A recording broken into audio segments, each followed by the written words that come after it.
Дөнья Көнчыгыш һәм Көнчыгыш микрорайоннар Нурлатта чагыштырмача яңалар. Трак комплекслары үз эченә 70 күп катлы һәм 852 шәхси йортларны ала. Шуларда Нурлатның 4000 ярымлап кешесе яши. Мәктәп, балалар бакчасы, спорт мәйданчыклары бар.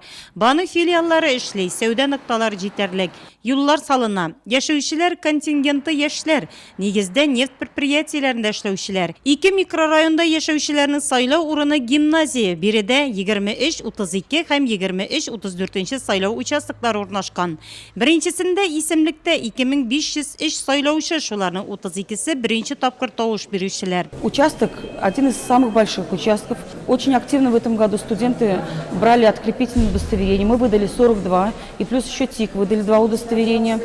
44 выдали открепительных удостоверений. В этом году явка очень активная с утра. Очень много и молодых пришло с утра. Әлеге сайлау участогы комиссия әгъзалары махсус урны белән Нурлат өлкәннәр һәм инвалидлар йортында яшәүчеләрне дә сайлатты. Бүген биредә яшәүче 122 өлкән кеше үз тавышын бирде. Сайлау участогында төрле партияләрдән күзәтүчеләр дә эшләде. Мин Айрат Назипович Хайруллинның күзәтүчесе булам. Бу участокта менә 8дән бирле бик күп кеше килә. Яхшы сайлыйлар, бернинди дә закон бузулары юк. Менә тәртип буенча бөтен нәрсә бара. Шулы гимназиядә эшләүче икенче сайлау участогы исемлегендә 2895 кеше теркәлгән. Комиссия әгъзалары урында күзәтүчеләр, хокук саклау органнары хезмәткәрләре дә үз вазифаларын башкаруга әзер. Накануне выборов мы подготовили избирательный участок. К предстоящим выборам были разнесены пригласительные для наших избирателей по квартирным. Проводилась сверка списков. Выборы проходят в штатном режиме. Сайлау иртән үк халыкның зур активлыгы белән башланып китте. Менә мен нефтяник булып эшлим, һәничә ел. Сайлауларның берсеннән дә калганым юк. Гел сайлауларда катнашам. Гражданский долгымны үтәргә тырышам һәр вакытта да. Безнең выбор ул. Илләргә, көннәргә тынычлык бирсен Ходай. Вера Хоменко озак еллар пенсия фондында эшләде. Район хатын-кызлар иҗтимагый оешмасын җитәкләде. Бүген дә Нурлатның җәмәгать тормышында актив сайлауга 3 оныгының берсе София белән килгән. Пришли на выборы всей семьей, вот внучек со мной.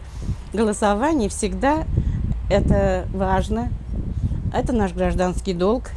И к этому мы всегда относились очень серьезно. Надеемся, что выборы новой Государственной Думы дадут для страны новые положительные изменения.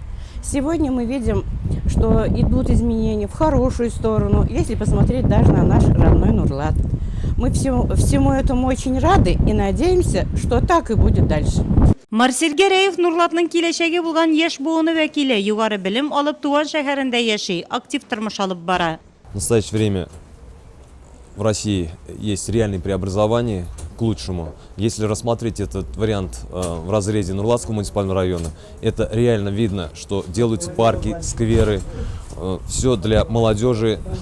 И мне кажется, что с больших городов молодежь обратно возвращается на периферию, потому что здесь есть реальные условия для создания семьи, а также детские сады открываются, школы. Есть иные факультативные мероприятия, которые дают возможность людям реализовать себя как личность, ну и поэтому мы голосуем. Район һәм шәһәр башлыгы Равил Кузюров та әлеге сайлау участогы сайлаучылары исемлегендә. Ул бүген тормыш иптәше Эльмира Мәгъсумовна белән бергә тавыш бирергә килде. Бүгенге сайлаулар алар киләчәкнең безнең нинди законнар белән яшәргә, тормыш барага, чөнки бу сайлаулар федеральный сайлау бит инде. И безнең Государственный Думаның депутатлары безнең сайлау бөтен регионнардан biz Нижний Палата деген федеральное собрание депутатларыбызды сайлыйбыз.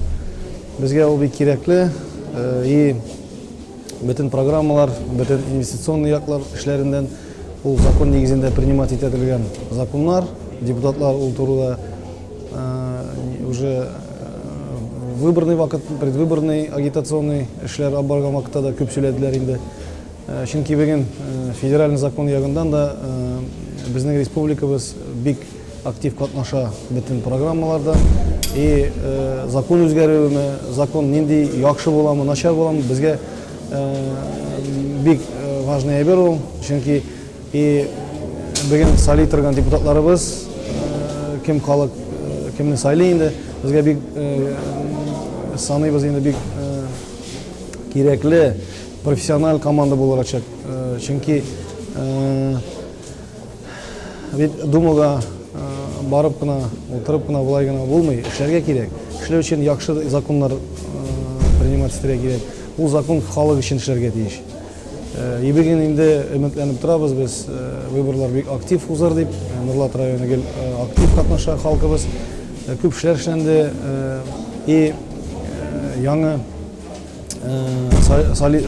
без яңа корпусны сайлап инде, тагын да киләчәккә матур иттереп кенә безнең дәүләтебездә яхшы законнар чыгарга ашанып калабыз. И шул законнар халыкка эшләсен дип минем шундый өметләнеп торам.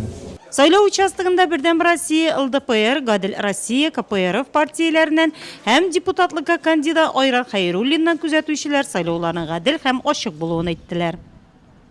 Мин КПРФ партиясының күзәтүче, сайлаулар бик әйбәт бара, жалобалар юк, закон бозулар юк, барысы да әйбәт.